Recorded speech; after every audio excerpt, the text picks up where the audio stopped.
Opa! Começando mais um Curva 1 especial, Curva 1 desta semana pós-GP da Bélgica. Muita coisa pra gente conversar, a vitória dele, Andrea Kimi Antonelli, mais uma, a sexta vitória, a sexta pole do italiano que segue fazendo história na Fórmula 1, apenas 19 anos e já mostra uma pilotagem de gente grande, viu? Vou apresentar os nossos convidados, primeiramente ela, Ana Maria Rocha, minha companheira de todas as semanas aqui no Curva 1. E aí, Ana, beleza? Tudo certo? Tudo jóia, Matheus. E aí? Hoje o programa tá cheio, eu tô feliz, viu? Hoje o programa tá cheio, tá recheado, cheio, viu? Tá recheado. Antes da nossa convidada da semana, o nosso companheiro que já é da casa, figurinha carimbada, Ricardo Arcuri, diretamente de São Paulo, hoje muito bem trajado. Hoje de Ferrari, hein? De Ferrari, Arcuri. Muito bom. Olá, meu caro Matheus, Aninha, nossa convidada Izzy, amigos do tempo. Eu vim de Ferrari em homenagem aos 20 cavalos deles, depois eu comento e não tô falando desse cavalinho, são dos motores mesmo. E vou falar dessa corrida que, cara, o pessoal tem as críticas, eu particularmente achei muito legal. Eu também gostei, viu, Arcuri? Também gostei. Muita gente achou que foi uma corrida chata, uma corrida sem ultrapassagem, sem disputa no meio do pelotão, também no final do pelotão, enfim. A gente vai falar mais sobre isso daqui a pouquinho. Antes, a nossa convidada da semana, Isabela Mendes, jornalista, sabe tudo de automobilismo. E aí, Isa, tudo certo? E aí, Matheus, tudo bem com vocês? Muito obrigada pelo convite. Estou muito feliz de papear com vocês nessa tarde sobre Fórmula 1. Eu não achei essa corrida chata, não. Não entendi quem falou isso, gente. Eu não achei. Mais uma vitória de Andrea Kimi Antonelli, mais uma vitória do italiano da Mercedes. E aí, a corrida foi chata pra você? Foi uma corrida legal? Deixa nos comentários, youtube.com/otempo, youtube.com/@otempo esportes. Deixe o seu like, se inscreva em nossos canais, compartilhe o nosso programa, compartilhe o Curva 1. Andrea Kimi Antonelli, líder da competição, líder do Mundial de Pilotos com 204 pontos. Seguido de Lewis Hamilton com 159 pontos. Terceiro colocado, George Russell, da Mercedes, 154 pontos. Já Charles Leclerc, o quarto colocado com 126 pontos somados. Até aqui, são os 4 primeiros colocados na tabela de classificação do Mundial de 2026. Detalhe para Gabriel Bortoleto, 14º colocado, 10 pontos somados. Marcou todos os pontos da Audi até o momento. Já no Mundial de Fabricantes, a Mercedes com 358 pontos já caminha a passos largos rumo ao campeonato de construtores. A Ferrari, segunda colocada, 285 pontos. Já a McLaren aparece em terceiro com 195 pontos somados. E a Red Bull, a quarta colocada, com 151 pontos. É o G4, né? As 4 principais equipes desta Fórmula 1, deste grid, confirmando o favoritismo em 2026. Ricardo Arcuri, vitória de Andrea Kimi Antonelli, sexta pole, sexta vitória. Como que você viu mais esse triunfo, mais esse bom resultado do italiano? Se você parar pra pensar, eu até brinquei isso com uns amigos, que o Max Verstappen deu uma de Dick vigarista. Essa é minha maior vigarice, junto com o Zé Curubu. Tentou fazer aquele vácuo e ainda assim ficou 3 décimos atrás. Mostrou realmente que o Kimi Antonelli estava com o carro fora do comum. E detalhe, eu reitero, é uma brincadeira, gente. Não é que eu achei, já que o Hadjar não ia pontuar, não ia ter chance de fazer grande coisa, eles aproveitaram que o Hadjar estava no Q3 e fizeram uma oportunidade de um jogo de equipe. Nada fora do comum, eu entrei na brincadeira mesmo.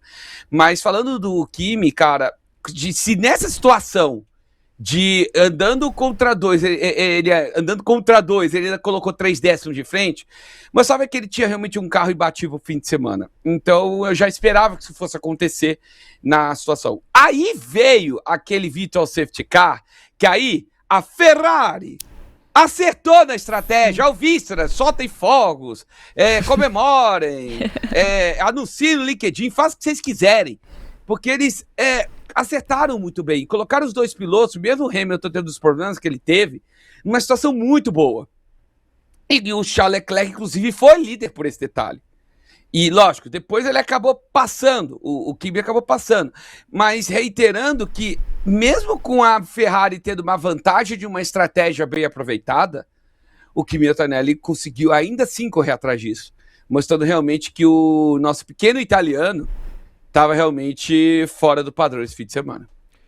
Tava fora do padrão, foi muito bem Andrea Kimi Antonelli, fez uma excelente corrida, né? Teve um excelente desempenho, muito efetivo no classificatório, largou muito bem no domingo, enfim. E aí, Ana, como que você interpreta mais este resultado, mais esta boa vitória, neste bom desempenho de Andrea Kimi Antonelli? Eu fiquei bem feliz, né? Apesar que o Arcuri, eu acho que ele vem em homenagem a mim com a blusa da Ferrari, mas tá tudo bem.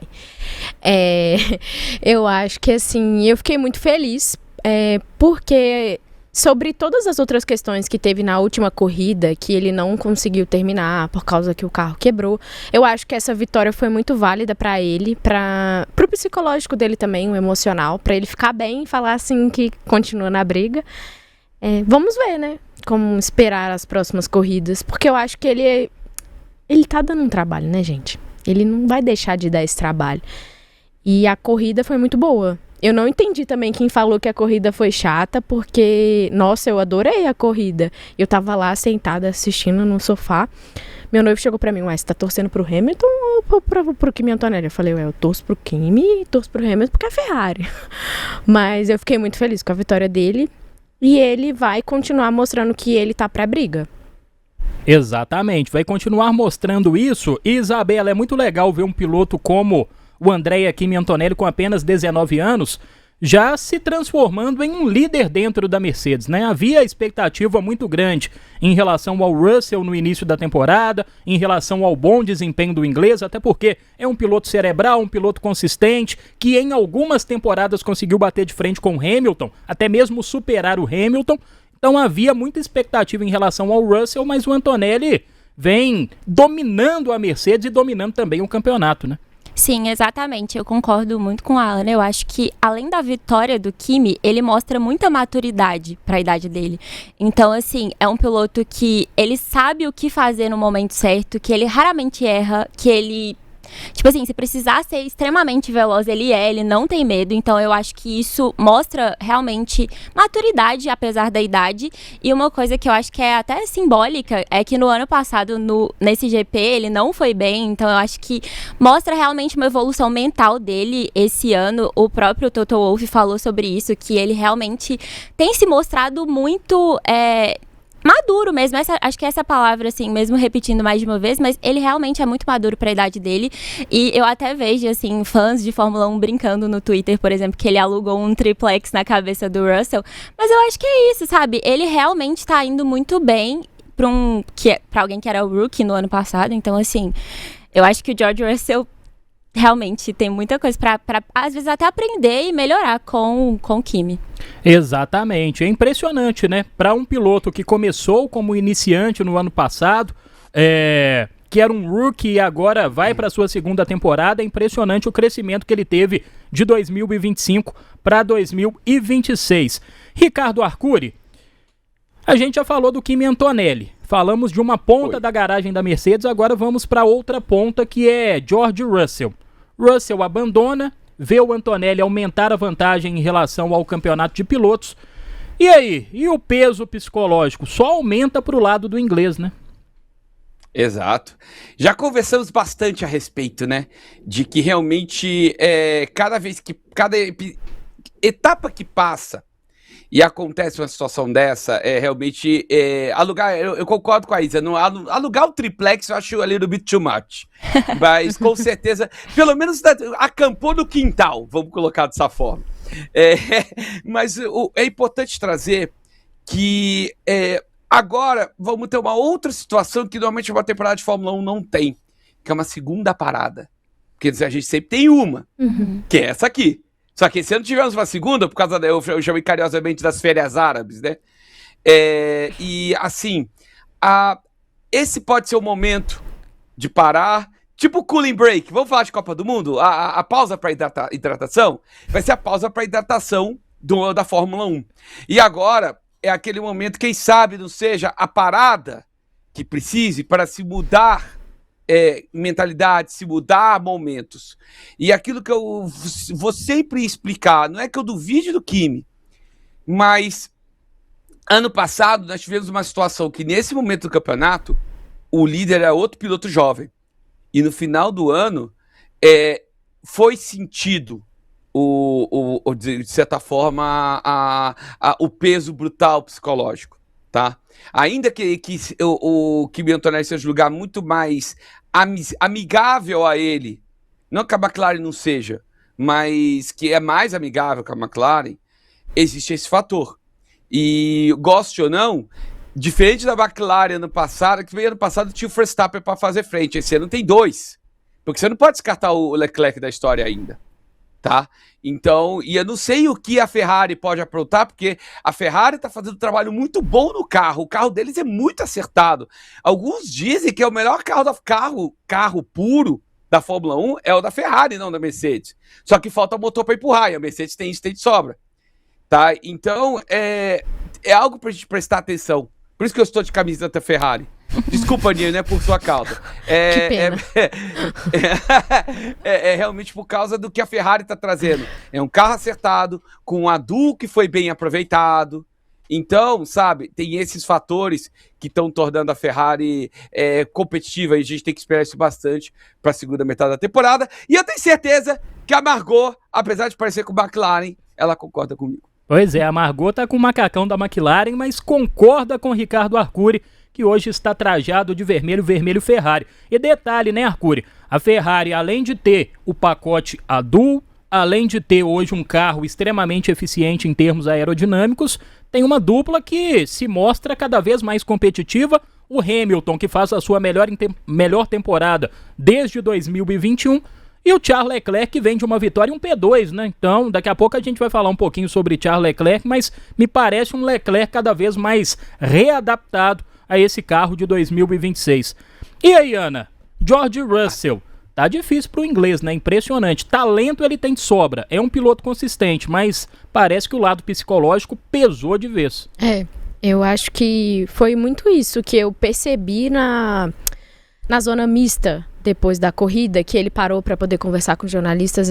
A frustração no rosto dele em relação a essa questão que ele não tá ganhando, o carro quebrou, N motivos que tá levando para ele essa tristeza, tá afetando muito ele em pista, não só ele como pessoa. E eu acho que também vendo um menino de 19 anos, companheiro de equipe dele, tem um apoio do Toto Wolff, não que o George não tenha, que ele tem.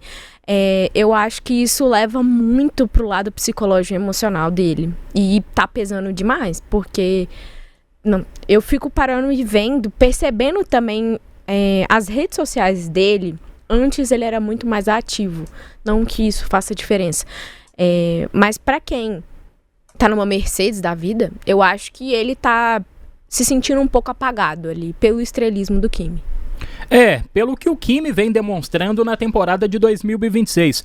Isabela, sobre isso, te pergunto, você acha que a Mercedes ela já começa a voltar mais as atenções ao Kimi Antonelli?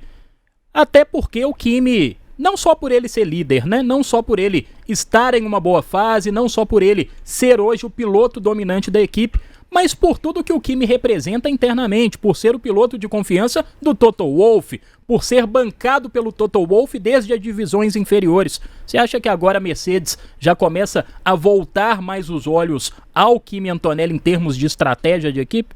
Eu acredito que sim. Eu acho que assim, a Mercedes, com esse novo regulamento, foi a equipe que melhor conseguiu construir um carro, então eles estão dominando desde o início. Claro que a gente tem a Ferrari também, mas sem sombra de dúvidas, a Mercedes está melhor. Eu acredito sim que eles vão, se precisar decidir entre um e outro em um momento da prova, em alguma estratégia, eles vão pesar pro lado do Kimi, justamente porque eu acho que isso que a Ana falou, ela foi perfeita, assim, no que o Russell tem vivido atualmente, assim, o psicológico dele, pra mim, tá bem abalado, e eu não acho que ele tenha, assim, esse poder de reviravolta. Eu não vejo o Russell se recuperando, eu realmente não vejo por conta do psicológico dele. Então, assim, sem sombra de dúvida, se for pra Mercedes favorecer alguém, eu acho que sim, eles favorecem o Kimi. E o Arcuri, com base nisso, o Russell, ele já começa a entrar naquele hall de pilotos que são consistentes, mas são consistentes para serem segundo pilotos dentro de uma equipe, né? Para serem número 2. Enfim, foi assim com Carlos Sainz na Ferrari, foi assim com outros pilotos que também surgiram como promissores, mas que não decolaram a nível protagonismo na Fórmula 1.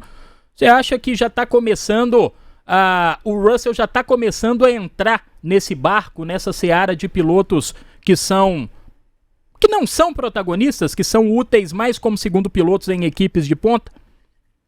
Tá cedo para afirmar.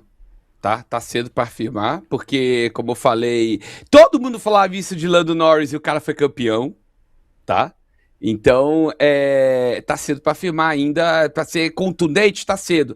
Porque a gente tá numa situação, tanto pro Kimi como pro... E isso foi para Piastri e para Norris também. Ainda eu acho que o Piastri vai ser multicampeão, tá? No futuro, com um carro melhor. A gente tá então, estamos todos em época de afirmação. Então, chegar a essa conclusão não é de toda errada, só que eu ainda acho que tá cedo para dizer, para cravar. Ainda acho que tem muito campeonato pela frente. Permito-me discordar, meninas, mas eu acho que tem muito campeonato pela frente. Tivemos recentemente um exemplo bom disso, tá? E às vezes, por exemplo, pode até que ser que o Russell perca. Mas se o Russell perder por 2 pontos em 500... Entende o ponto? Pode acontecer. Então, e seria praticamente um empate. Então, tem muita coisa para acontecer ainda para a gente chegar a essa conclusão. A Fórmula 1 hoje, ela tem uma condição muito diferente do que ela tinha 30 anos atrás, que eu me acostumei a ver, que era o seguinte: se você ganhava 4, 5 provas inicialmente, você só precisava administrar o campeonato. Porque em 16 provas você não conseguia recuperar. Hoje não é bem assim. Hoje você precisa segurar 15 provas. Entendeu? Para ter essa situação, 10, 12, 15 provas. Então, o campeonato é muito longo. Você tem muitas mudanças de momentos durante a temporada. A NASCAR é assim, e é uma coisa que eu estou acostumado a acompanhar. Então, a gente tem que levar isso em consideração, que temos um campeonato longo e teremos uma pausa agora. Eu vou pedir para você... Lembra que eu falei para me perguntar em setembro, não sei o quê? Me pergunta essa mesma coisa lá para o final de outubro. Boa! Em outubro eu vou te fazer essa pergunta então em relação a George Russell. Da Mercedes, vamos falar um pouquinho sobre a Ferrari. A Ferrari de Ricardo Arcuri, hoje bem trajado. Enfim, a Ferrari de Lewis Hamilton e também de Charles Leclerc. Hamilton recebeu uma punição de 5 segundos durante a corrida. O próprio George Russell, que foi o principal prejudicado, ele disse em entrevista, depois do abandono, que foi um lance tranquilo. Foi um toque de corrida, um toque não proposital do Lewis Hamilton, então ele não interpretou como uma infração do compatriota. E aí, Arcuri, você falou que a punição foi justa em relação ao Hamilton. Disserte sobre isso, Arcuri. Eu fui árbitro esportivo por 12 anos, tá? Isso é uma coisa que eu falo para poucos. E uma coisa que eu aprendi é que o sem querer também pode ser falta, tá? E, de fato, se você parar para pensar e olhar dentro do cockpit do Hamilton, você vê que ele começa a ir reto no contorno da Lecombe, da primeira perna, antes do que deveria ir. Isso denota descontrole. E quando se denota descontrole, a FIA pune. É o mesmo caso do Oscar Piastri aqui no S do Senna Interlagos.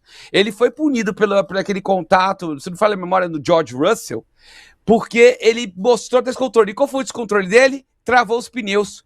Se você olhar o carro do Hamilton, ele está indo reto e ele tem contra-esterço. Isso denota descontrole. O lance foi de corrida, de corrida entre aspas. Foi sem que eu acho que ele não teve intenção. Ok, eu concordo que o Hamilton não teve intenção de arrebentar o George Russell, mas sem querer também é falta. Então, por isso, para mim, a punição foi clara e correta. Agora entra um outro ponto. E o Leclerc deveria ter sido punido? Acho que sim. Porque você vê que, claramente, na hora que ele está na freada pré-Lecombe, ele dá uma chegadinha para o lado. E eu acho que essa chegadinha para o lado foi involuntária. Só que involuntário, o sem querer também é falta. Então, para mim, sim, o Charles Leclerc também deveria ter sido punido. E ele fez a mesma coisa com o Lewis Hamilton na frente, atrás dele, no on-board do Hamilton. Eu vi isso e ele fez o mesmo movimento, mostrando que ele faz aquilo involuntariamente. Mas tinha um cara ali do lado, já em área de estar lado a lado, e aí ele tem que respeitar o espaço. Por isso, para mim, o Charles Leclerc também tinha que ter sido punido por esse erro. E aí entra, eu acho que o erro que a Fórmula 1 cometeu, o fato de um ter sido e outro não. Ou eram os dois sim, ou eram os dois não. Para mim, os dois deveriam ter sido punidos. E aí entra naquela questão da incoerência por parte dos comissários, né, Ana? Porque você tem uma atitude que é muito próxima em relação ao Hamilton, que foi a do Leclerc. O Hamilton foi punido, o Leclerc não. Os dois investigados, mas o Hamilton punido, o Leclerc não. Então acaba reforçando essa imagem de incoerência por parte dos comissários. Não, com certeza. Quando eu tava assistindo a corrida, né, apareceu o Race Control da curva e tal, e o nome dos pilotos. E aí, na hora que apareceu, o Hamilton tomou punição e depois o Leclerc não. Eu falei, uai, como assim? Só um? Por que só um? E pra gente, assim, que só tá assistindo, não teve uma explicação clara sobre isso. E nem todo mundo vai entender, né? Por causa que a FIA, ela é muito certinha em relação às coisas, principalmente de race control, essas coisas assim, por causa de confidencialidade, né? Acho que seria isso, entre os pilotos. Mas, dona FIA, a gente tá vendo, né? A gente tá vendo. Exatamente. Um lance bem polêmico envolvendo o Charles Leclerc, envolvendo Oscar Piastri, outro bastante polêmico também envolvendo Lewis Hamilton e George Russell. E aí, Isa, como que você enxerga toda essa situação envolvendo a punição ao Lewis Hamilton, envolvendo a não punição a Charles Leclerc? O George Russell colocou panos quentes, ponderou, não viu como uma infração por parte do compatriota, enfim, qual que é a sua avaliação a respeito disso? Achei até interessante a entrevista do Russell depois, porque ele se mostra bem frustrado, mas ele não coloca culpa em ninguém. Ele poderia ter falado, não, o Hamilton quis me prejudicar, e ele não falou isso. Mas eu acho que, assim, nosso amigo ferrarista, ele resumiu muito bem isso de, tipo assim, sem querer também é falta, né? Porque, assim, o Hamilton realmente, eu não acho que ele quis, ele não fez de propósito, mas ele acabou prejudicando, e eu acho que é muito confuso o critério que eles têm e por que eles decidiram não punir o Leclerc. Então, assim, pra mim, o que, novamente eu reitero, alguém que tá aí em homenagem à Ana, com a camisa da Ferrari, falou perfeito. Eu acho que assim, eu concordo em tudo que ele disse. Tá aí. Fala, Curi. Deixa um minuto de defesa do seguinte. Vai lá. Você sabe que apesar de eu estar vestido de Ferrari, eu nunca fui ferrarista, né? Nunca? Não acredito. Não. Quando eu era menor, quando eu comecei a acompanhar a Fórmula 1, eu gostava muito, e vou te mostrar qual que é o meu carro preferido de todos os tempos, porque assim, e na verdade é o maior carro de todos os tempos, essa belezinha aqui, ó. Meu Deus, você tem o Lego. Amei. Não tenho Lego, eu tenho miniatura mesmo. É a miniatura? Mesmo assim, fantástico. É miniatura do 4x4. Adorei. Entendeu? Eu sempre fui, na verdade eu era McLarenista na época do Ron Dennis. Mas depois que o Ron saiu, não que eu não gosto do trabalho do Zac Brown, mas esse negócio de ser papaya, deixou de ser o que eu conhecia de McLaren. Então eu meio que aposentei esse lado, e foi até bom, porque aí com isso eu consigo ser um comentarista mais imparcial, entende? Boa. Tá aí, cada um tem seu piloto preferido, cada um tem sua equipe preferida. Qual que é seu piloto preferido, Ricardo Arcuri, na história da Fórmula 1? Você sabe que eu já fiz aquele Olimpo do melhor de todos os tempos, né? Sim, fizemos aqui já, ué. Pois é. Seu cara, número 1. É difícil é difícil. Esse eu vou ter que se manter com a maioria, porque quando você tem a honra de conhecer o chefe. Sim. Margot, fica quietinha. Quando você tem a honra de conhecer o chefe, fica difícil você não ter outro. Entendeu? Esse é o ponto. Tá certo. O chefe, o boss, Ayrton Senna da Silva, e o seu, hein, Ana?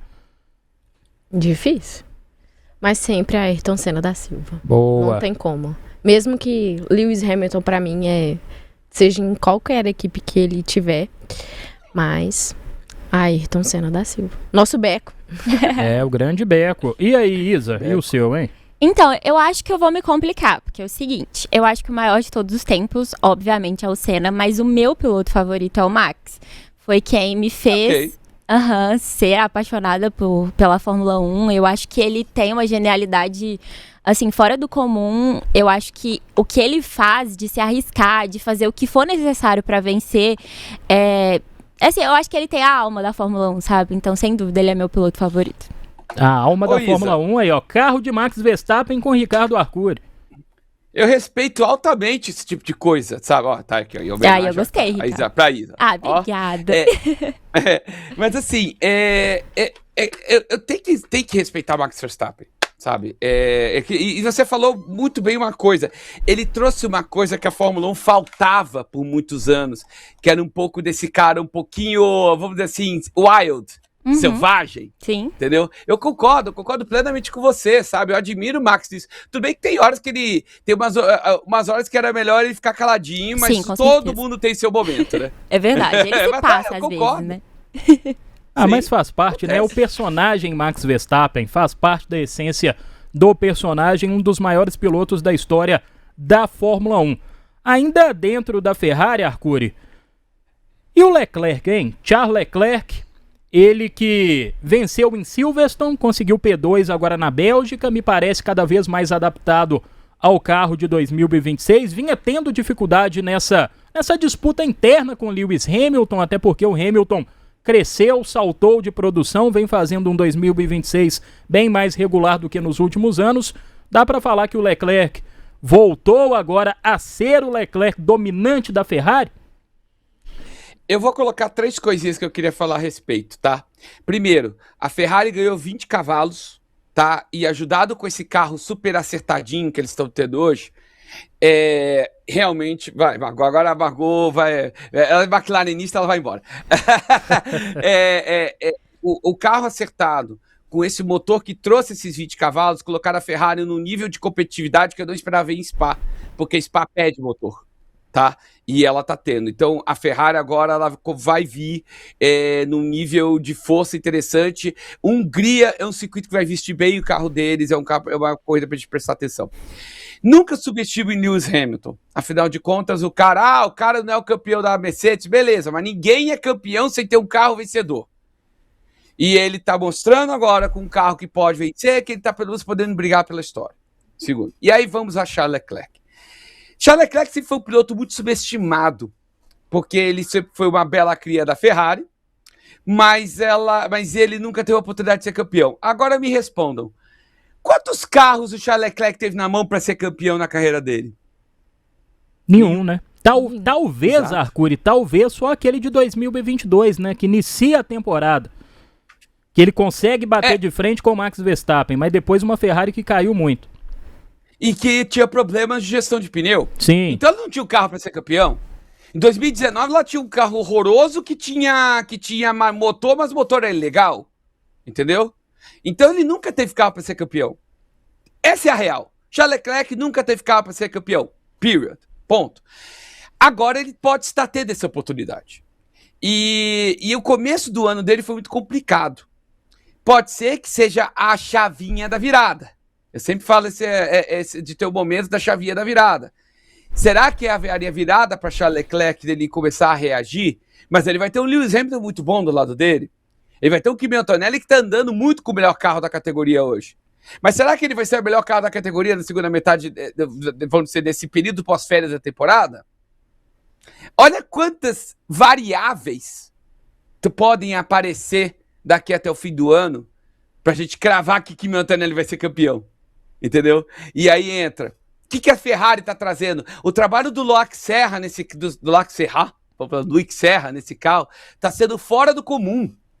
Tá? Eu nunca vi a Ferrari reagir tão bem a uma mudança de regulamento como ela tá reagindo nessa mudança. Tá?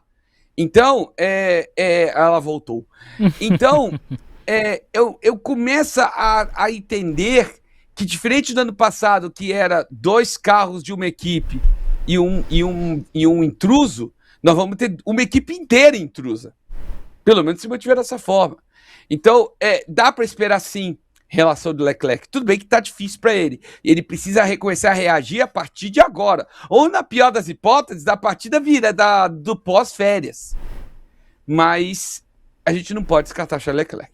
Não pode. Exatamente. Não podemos descartar o Monegasco, que está fazendo uma temporada bem interessante, pelo menos o recorte das 2 últimas corridas. Ana, com base nisso, Ferrari que tem 2 pilotos bem interessantes, né? 2 pilotos extremamente técnicos, estágios diferentes de carreira. O Hamilton, um piloto já experiente, mais próximo do final. Leclerc talvez no seu auge, a nível de buscar um título. E parece que tem hoje o melhor carro em termos aerodinâmicos do grid atual. É o que o Arcuri diz, falta motor. E se encontrar o motor, acho que a Ferrari, em anos, vai conseguir equilibrar dupla e performance de carro, né? Eu acho que vai ser, talvez, o melhor momento da Ferrari pós-Michael Schumacher. Com certeza, eu concordo totalmente. Mas eu acho que dupla, os 2 juntos, eu acho que nem tanto. Porque em Spa o Hamilton tava mais rápido e ele ainda falou no rádio: eu tô mais rápido que ele. E ninguém fez nada em relação a isso. Vou defender o Hamilton? Vou defender o Hamilton. Mas, e o Charles Leclerc também parece que tá com a cabeça no lugar. Acho que ele não tá dando mais chilique pelo rádio, como ele tava fazendo quando o carro estragava, dava algum problema. Então, pode ser que a gente tenha 2 ferraristas ali pra brigar pelo título. Com certeza. Eu acho que eles estão felizes com o carro, tá? Os engenheiros estão acertando, que eu acho que isso é uma das coisas mais importantes. Mas eu não sei se os 2 vão ficar se dando bem. Pela essa questão que no final de semana o Hamilton falou que estava mais rápido que o Leclerc e foi a mesma coisa que nada. Ninguém falou nada. Mas aquela questão, né? Dupla, quando a gente fala dupla, não necessariamente uma harmonia entre equipes, né? Pelo menos ter 2 pilotos que vão brigar nas cabeças, que vão brigar pelo título mundial, que é o caso de Lewis Hamilton e Charles Leclerc. Quem sabe, com essa parada, a Ferrari não consiga acertar a mão no motor e volte ainda melhor para a segunda parte da Fórmula 1. Ô Isa, e é muito bom, né, ver um piloto igual o Charles Leclerc voltando a ter bom desempenho na Ferrari, ele que vinha reclamando bastante, igual a própria Ana já citou, não vinha tendo um bom desempenho nas últimas corridas, mas vem de 2 bons resultados. Leclerc sempre teve um bom aproveitamento em qualis, sempre foi um piloto muito rápido, um piloto muito efetivo em volta lançada, mas aos poucos ele vai desenvolvendo um outro aspecto que para ele, em termos de carreira, no futuro, em briga por título, vai ser determinante, que é o ritmo de corrida, né? Ele vem se desenvolvendo um bom piloto em termos de ritmo e os resultados comprovam, os resultados falam por si só. Com certeza. Eu acho que, além de ser um piloto muito rápido, como você falou, ele é um piloto muito inteligente. Então, terminou em segundo. Eu achei que a Ferrari, não sei se foi a Ana que comentou, mas aproveitou muito bem a estratégia do Virtual Safety Car. Então, eu acho que, assim, confirmou esse bom momento da Ferrari. E eu acho que o Leclerc, ele é um piloto que é subestimado, mas que tem tudo para fazer uma temporada surpreendente, sabe? Eu acho que, assim, seja talvez competindo mais na frente do que ele tá, ou seja, se superando, porque ele começou muito mal. Então, eu acho que realmente ele tem tudo pra surpreender, sabe? Ao longo das próximas corridas. Mas eu acho que ele podia ficar um pouco feliz, né? Quando ele ganha pelo menos o segundo lugar. Um sorrisinho, talvez? Podia, né? Porque, gente, você ganhou o segundo lugar em Spa. Sim. E ficou com aquela cara de tacho. Exato, é um circuito que na teoria não favorece tanto a Ferrari, então cadê a felicidade do nosso Monegato? Cadê? Pois é, e 2 bons resultados, né? Eu acho que teve a ver com o fato dele ter tido a oportunidade do Virtual Safety Car de pular à frente e ter estado à frente e ter sido ultrapassado. Ah, sim, de vencer, fica uma né? frustração. Faz sentido. Fica frustração.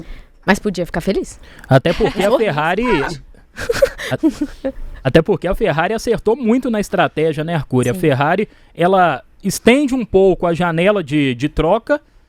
Claro, tem o Virtual Safety Car, então isso ajuda bastante. A Ferrari para o Leclerc consegue voltar à frente do Antonelli. Então tem toda essa frustração na cabeça do piloto também que dá pra gente entender. E ele teve um bom ritmo, teve um bom desempenho. Enfim, cenas para os próximos capítulos. Tomara que Charles Leclerc continue tendo um bom desempenho, tendo um bom aproveitamento na Ferrari. De Ferrari, vamos para a Red Bull. Quero a sua opinião, Arcuri. Red Bull que sofreu bastante, não só a Red Bull, mas outras equipes também, mas a Red Bull com super clipping. Mais uma vez, já era esperado, inclusive em Spa, até porque uma pista de alta, muitas retas, onde o gerenciamento de energia acaba sendo bastante impactado. É o grande tema desta temporada de 2026. Gostaria que você avaliasse essa questão do super clipping e também o desempenho da Red Bull, né? A dificuldade que teve a Red Bull. Bom, vamos lá. Vamos falar primeiro do carro, né? Eu já vim falando há algum tempo sobre aquela tendência frenteira do carro da Red Bull. E a coisa estava tão degringolada lá dentro que o carro, apesar de frenteiro, estava extremamente traseiro. O Radial estava reclamando que o carro tinha o oposto do que o carro sofria. Então, alguma coisa lá não estava. Eles não estavam entendendo alguma coisa do carro. Sinceramente, por isso que eu acho que muito do sofrimento do Radiar e no caso do Radiar, ele cresceu porque botou motor novo, mas o Verstappen, muito do sofrimento que ele teve foi realmente por essa questão eles não se entenderam, o carro não se entendeu com a pista, eles não se entenderam com o carro, eles não se entenderam com a pista, ou a pista não se entendeu com eles, enfim. Foi um monte de problemas psicológicos que aí você chama um psicólogo para resolver. Mas eu acho que o outro problema, e é legal a gente trazer, é o seguinte. A Ford foi usada como referência, como motor mais forte para o A-Duo. Só que a Mercedes já usou esse A-Duo. E ela já superou a Ford. Então a Mercedes, para mim, parece ser o motor mais forte da Fórmula 1 hoje. Só que isso não tira que a Ford continue com um bom motor. Mas aí entra um outro problema que eu sempre falo para os amigos. Você pode ter um ótimo motor, mas se ele dá coice na hora da saída, não adianta nada. É a famosa lema da Pirelli. Potência não é nada sem controle. Se você tem um motor que você não tem um bom controle da potência que passa para as rodas, do torque que você passa, da força que você passa para as rodas, você não vai para frente. Você vai ter problemas. Eu lembro muito quando, e até contar essa história interessante, no final da época dos V8, o motor mais forte da Fórmula 1, pasmem, era o Cosworth. O que ninguém dava nada por ele. Era o motor mais forte da Fórmula 1. Só que ele tinha um problema. Ele era um coice quando se acelerava. Quando o Rubinho andava de Williams, mudou da Cosworth para o Renault era o mais fraco. Apesar desses 35 cavalos de déficit, ele falava que era melhor, porque era um motor que passava a potência muito mais macio para as rodas. Você tinha muito mais controle, mais dirigibilidade. Eu estou contando isso porque a Ford sofre desse problema. Primeiro que aquelas baixadas de marcha que o Max Verstappen tá dando uns coice. Muito calibração eletrônica. E aí entra, eu estou levantando a bola da eletrônica porque não é só uma questão de gerenciamento de motor. É uma questão de gerenciamento de energia também. A Mercedes está conseguindo achar, vamos dizer assim, áreas cinzentas dentro do trabalho de gerenciamento, entenda-se, desde recuperar energia e a maneira como você usa, de maneira que ela está conseguindo amenizar o problema do superclipping de melhor maneira que outras equipes, inclusive a própria McLaren, que usa a própria unidade de potência Mercedes. Tá?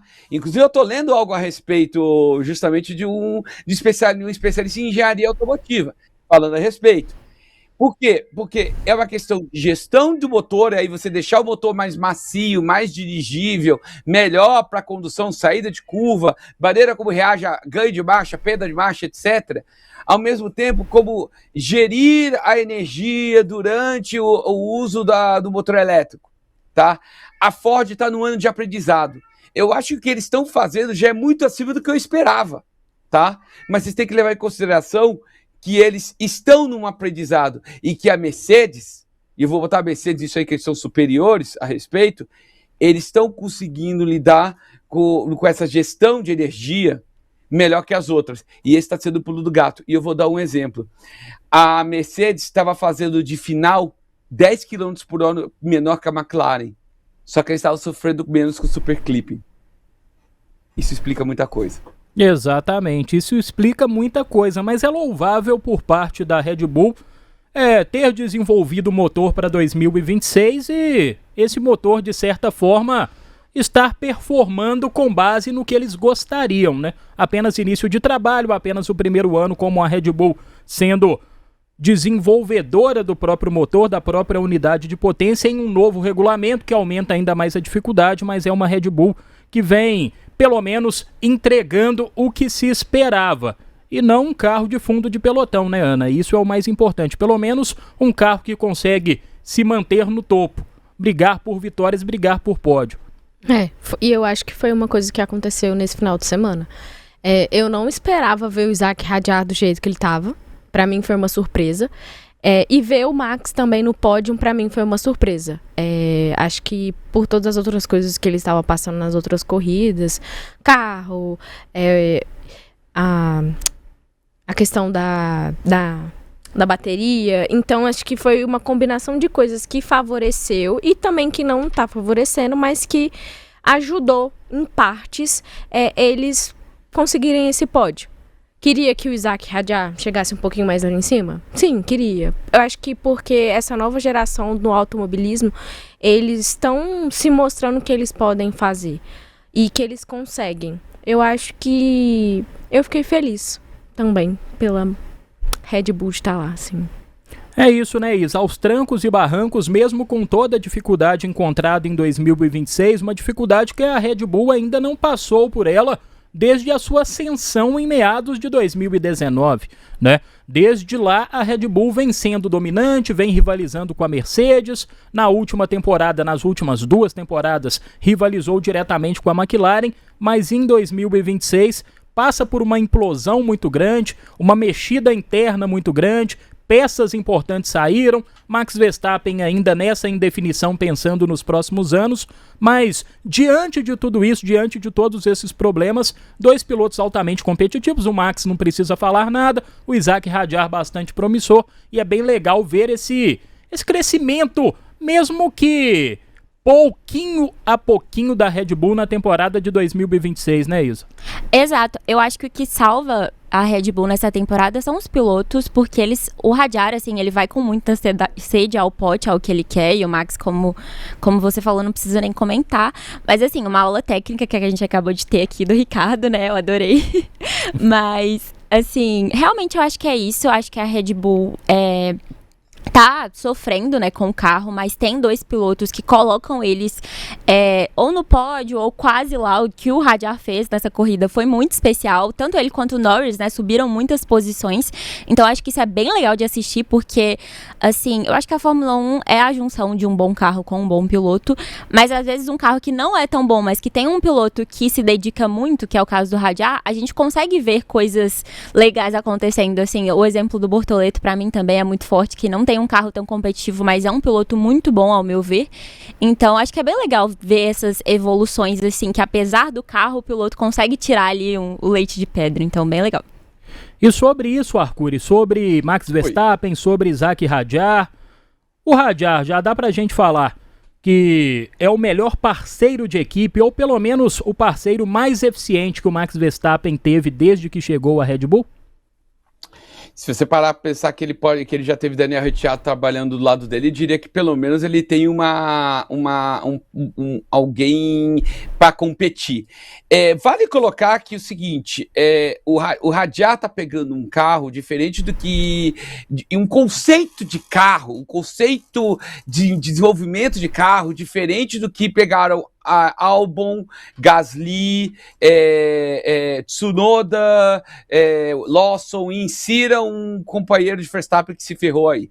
Pelo seguinte, o carro que era ano passado, ele era um carro muito agressivo. Ele era um carro extremamente, que hoje era muito dianteiro, era extremamente traseiro.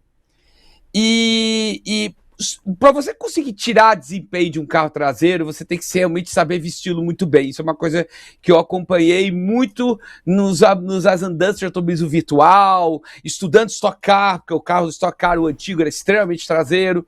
Então eu aprendi algumas coisas a respeito e eu posso dizer isso com alguma propriedade. Então, Para você andar com um carro extremamente traseiro, você tem que saber o que faz. E o Verstappen, ele é um ponto fora da curva. Os pilotos que andaram junto dele sofreram muito a respeito. O Hadjar teve a sorte de pegar um carro que é exatamente o oposto. Muito mais, vou dizer assim, não vou chamar de macio, mas manso. Vamos colocar dessa forma. É um cavalo manso. Vamos colocar dessa forma. Então, não estou desmerecendo Zac Hadjar. Eu estou dizendo que são épocas diferentes. Porque eu não acho que Alex Albon, Pierre Gasly agora pegou mais... Pérez. Quem mais andou? Sérgio Pérez estejam tão abaixo de Zac Hadjar assim. Então, tem carros diferentes. Então, o Hadjar está sendo ajudado nesse aspecto. Mas se você olhar puramente pelos resultados, eu concordo. Tá? Talvez junto com o Dani Ricciardo na história. Porque o Dani Ricciardo, ele no começo, quando a Red Bull ainda andava lá no fim do grid, tá, naqueles tempos ruins de Renault como unidade de potência, o Dani até era um pouquinho melhor, reitero, um pouquinho melhor que Max, tá? Reitero um pouquinho, tá? Porque era bem pau a pau, tá? Daquela época, mas era uma outra época, eram outros tempos. Então, se você olhar por resultado, eu diria que o Hadjar está no nível do Dani, o que colocaria ele num nível bom. Mas é importante, eu estou tentando trazer isso para quem está acompanhando, que existe um contexto diferente na história, tá? E isso ajuda a não desmerecer pilotos bons, mas que sofreram com a imaturidade na hora que você está num carro complicado, que era o carro do regulamento anterior da Red Bull, tá? É isso que eu queria colocar no ponto. Ô Arcuri, você citou o Ricardo. Dá para falar que o Ricardo, se a gente for pegar a era moderna da Fórmula 1 de 2000 para cá, talvez seja o talento mais desperdiçado da história da Fórmula 1. Desperdiçado não por causa da Red Bull ter desperdiçado o talento do Ricardo, mas um talento que não vingou. Um talento que não vingou a nível de brigar por título. Pois é, né? E você vê que na Red Bull, acho que também o Ricciardo, ele talvez tivesse uma limitação. Eu vou dar um exemplo. Quando ele andava bem de Red Bull, o principal ganho que ele tinha era a frenagem dele. Ele freava melhor que qualquer piloto do grid. Era o grande pulo do gato dele. Ele conseguia frear depois e frear bem. Ele conseguia fazer algo com freio que ninguém conseguia. Mas ele conseguia fazer isso no Red Bull. Na hora que ele sentou no McLaren, ele não conseguiu replicar isso. Na hora que ele sentou no Renault, no Renault, ele não conseguiu replicar isso. Entendeu? Ainda que no Renault tivesse sido melhor que no McLaren, ele não conseguiu replicar isso. Então, ele conseguiu se ajeitar a uma situação. Se você é um piloto e não consegue se ajeitar a várias situações, para mim você ganha um ponto negativo. Então, acho que baseado nesta análise, Matheus, não, eu acho que tiveram pilotos desde o ano 2000 para cá que poderiam ter sido campeões e foram menos aproveitados. E aí eu vou meter aí nessa história um desconhecido Rubens Barrichello. Sim, entendeu? Com certeza. Com certeza. Rubens Barrichello, ele que foi um dos pilotos mais consistentes da Fórmula 1, anos 90, anos 2000, enfim. Um acertador de carros. Montoya entraria no seu pacote de pilotos injustiçáveis? Eu poderia colocar porque a Williams, ela tinha uma coisa muito boa e muito ruim. Era um baita do motor bom, potente, maravilhoso, lindo, vitaminado e um carro que não andava nada. Aí não dá pra fazer milagre, né? Aí fica complicado, aí fica difícil. Enfim, passando a régua na Red Bull, vamos para a Audi Gabriel Bortoleto, reta final de programa. Deixe o seu like, viu? Compartilhe o nosso programa, compartilhe o Curva 1 especial. Lembrando, toda semana, às quartas-feiras, às 6 da tarde, tem um novo episódio do Curva 1 especial aqui nos canais de O Tempo no YouTube. Ana, Gabriel Bortoleto, ele que fez um bom quali, classificou em 9º, devido à punição ao Lando Norris, né? Ele ganhou uma posição no grid, subiu para o 8º, fez uma corrida bastante consistente e mais uma vez pontuou para a Audi. Todos os pontos da Audi em 2026 são graças ao brasileiro Gabriel Bortoleto, E é impressionante, né? Tá cumprindo com a expectativa que era bater de frente com o Hülkenberg, vem dando certo e vem tendo mais ritmo e mais aproveitamento que o Hulk, né? E mais consistência também, né? Porque essa corrida de Spa mostrou muito que ele tava com essa consistência de que ele passou o Colapinto. Eu fiquei assim, meu Deus. E eu acho que ele tem tudo pra dar certo, né? Ele tá sendo um piloto moldado pela Audi. E eu acho que daqui umas 2 temporadas, vamos colocar, que ele vai estar ali pra disputar pódio. Eu acho que daqui 2 temporadas ele já tá. Mas eu acho que brasileiro no grid pra gente é sinônimo de felicidade. Então, a gente fica muito feliz de ter um brasileiro no grid, de ter um Gabriel Bortoleto com a consistência e tudo que ele tá fazendo, batendo de frente com o Hülkenberg. E todo mundo que eu vejo no meu Instagram, depois da corrida, ficando feliz, mesmo que ele ficou em 8º lugar. E a gente fica feliz. Exatamente, a gente fica muito feliz com o desempenho de Gabriel Bortoleto. Isa, Gabriel Bortoleto que vem tendo uma temporada de 2026 bem segura, né? Bem segura, se a gente for analisar que a Audi entrou em 2026, é a primeira temporada, claro, uma equipe herdada da Sauber, mas de fato é a primeira temporada dos alemães. Sim, eu acho que o Bortoleto, ele tá mostrando uma característica muito importante e até um pouco semelhante ao Antonelli, que é a de errar pouco, assim, de aproveitar todas as oportunidades que ele tem muito bem. E, assim, apesar de ele ainda não ter um carro que tá pronto, né, que é bom o suficiente para disputar pódios, eu fico extremamente feliz quando ele pontua, né, já tem 2 corridas que ele tá pontuando. E pra mim, assim, ele no 10º ali, eu já estava super saltitante, alegre por ele estar pontuando. Uma coisa que eu achei super interessante foi que depois do GP, na entrevista, ele fala que foi a melhor corrida dele pela Audi e ele avisa que em breve eles vão brigar por vitórias. Então, assim, eu fiquei muito feliz com esse posicionamento dele, com a forma como ele enxerga a Fórmula 1, porque eu acho que o Bortoleto poderia muito ali se colocar talvez num lugar de eu não tenho um carro tão bom assim, então não vou fazer mais do que eu posso, sabe? E eu acho que ele não faz isso, ele se coloca justamente na posição de eu posso fazer muito mais com o carro que eu tenho. Então eu acho que ele é, assim, um personagem muito admirável, sabe? É isso, Gabriel Bortoleto, tomara que ele tenha um bom aproveitamento nas próximas temporadas. E sobre isso, Arcuri, queria saber de você. Gabriel Bortoleto que em 2026 vem tendo um bom aproveitamento na Audi. Ele que chega na sua 2ª temporada. Vem batendo Nico Hülkenberg. Dá pra gente esperar um Gabriel Bortoleto sendo protagonista dentro da Fórmula 1 nos próximos anos? Quem sabe até almejando uma equipe maior? Dá. É o intuito da Audi em investir em Gabriel Bortoleto, tá? É o intuito deles. Eles tiraram ele da McLaren para isso, tá? Então, o intuito deles sim, e não é só fora da Audi, não. Eles querem crescer e trazer o Bortoleto como o chefe, o piloto-chefe dessa coisa toda. O Nico tá lá para ser um guia para ele. E esse aí, para mim, desde o começo, já estava claro para ele que a ideia seria essa. Porque o Nico não tem muito mais para onde ir. O Gabi, por outro lado, tem. E você vê que o Nico tá tratando ele como um irmãozão, tá? Então, sim, o Gabi, ele vem para ser, e não é para outra equipe não, tá, queridos? É para a Audi. É para a Audi que tem um plano de 5 anos e está pelo menos disputando o título em 5 anos, tá? Então existe essa vontade de apostar no Gabi, o entendimento que a Isa e a Aninha falaram da habilidade de Gabi Bortoleto, eles já sabem, tá? E agora eles sabem que tem que eles trabalharem para desenvolver o carro, que aí é o ponto. Eu quero aproveitar e dar um toquinho, falar um pouquinho do carro, né? Que assim, eles têm eles têm dentro da mesma unidade, eles têm a parte boa e o calcanhar de Aquiles do carro. O calcanhar de Aquiles está dentro do turbo. É um turbo muito grande, que demora muito para carregar, você tem muito turbolag.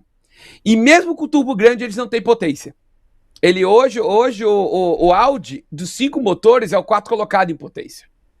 Então, eles têm que trabalhar ainda muito, eles vão ter que refazer esse turbo, aproveitar o ADU para refazer esse turbo para o ano que vem, porque eles precisam ser mais eficientes nesse ganho de potência, tendo menos turbo lag, porque você não tem mais o recuperador térmico para ajudar no turbo lag. Então, você precisa trabalhar nisso para manter e ter uma boa potência com um turbo menor. É possível fazer, tanto é possível que outras equipes conseguem. Se as outras equipes conseguem, a Audi pode conseguir também. Por outro lado, me atrevo a dizer que a melhor gestão de energia do motor elétrico é da Audi. Melhor, até que a Mercedes. A Mercedes sabe trabalhar com as zonas cinzas do regulamento. A Audi é preto no branco. E você pode reparar que quando ela entra em circuitos onde você leva o superclipping ao extremo, a Audi vai bem. Você viu isso acontecendo na Austrália, onde Gabi pontuou. Você viu acontecer em Suzuka, onde ele não pontuou, mas ele foi bem. Você viu acontecendo semana passada, e você viu em Silverstone, e você viu acontecendo em Spa-Francorchamps. Tá? Então, eu não sei o que esperar deles em Monza e em Baku, porque é potência extrema, potência bruta. E aí eu acho que talvez eles tomem um pouco de porrada. Mas pensando nisso, dá para em circuitos mais técnicos, eles estão conseguindo tirar uns leites de pedra. E eu acho também um pouco do balanço do carro, tá? O carro tá mais na mão do que estava no começo do ano. Isso ajuda também a você tirar uns décimos aqui ou ali. E até falou, surpreendeu passar o Colapinto, pois mostrando que eles estão lidando muito bem com circuitos onde exige o conjunto inteiro funcionando bem. A Audi pode não ser a melhor, mas tá conseguindo fazer, sabe aquele do frigir dos ovos? Um bom trabalho, e ainda mais com uma boa pilotagem do Bortoleto, dá para esperar boas coisas já a partir do ano que vem, viu? Tomara, é o planejamento de 5 anos que Mattia Binotto já disse, o próprio Gabriel Bortoleto em algumas entrevistas. Tomara que o brasileiro tenha um bom aproveitamento nas próximas temporadas. Tá acabando o nosso programa, acabando o nosso Curva 1. Arcuri, debate pronto. Quem vai ser o vencedor em Húngaro Ring, GP da Hungria, o último antes das férias de verão da Europa? Olha, baseado no que eu vi dos carros, e partindo no princípio que o Húngaro Ring não é um circuito de motor, dá pra acreditar na Ferrari, tá? Charles Leclerc? Quem sabe, hein? Vai de Leclerc, a segunda dele no ano? Vamos cravar, então. Vou nessa. Boa. Vou com dobradinha da Ferrari, você mais ousado. Leclerc em primeiro, Lewis Hamilton em segundo. Ana, o seu vencedor em Húngaro Ring. Lewis Hamilton, mas com dobradinha da Ferrari. Eu acredito que eles vão surpreender a gente aí. E aí, Isa? Eu acho que a Ferrari surpreende, mas eu não acreditaria numa dobradinha. Eu acho que o Hamilton em primeiro e o Antonelli em segundo. Tá valendo? Loucura. Boa, tá valendo.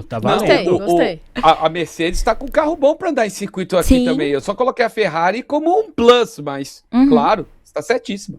Exatamente, mas pela eficiência aerodinâmica que a Ferrari vem demonstrando em circuitos mais mistos. Ricardo Arcuri, muito obrigado mais uma vez. Valeu demais pela participação. Volte sempre. A casa é sua, meu garoto. Bom, Matheus, obrigado aí pelo convite. Sempre uma honra estar aqui com vocês, Aninha. Isa, prazer em conhecê-la. Obrigado por estar aí com a gente. E fazer um convite para vocês. Já esse programa vai essa semana, então eu posso fazer o convite.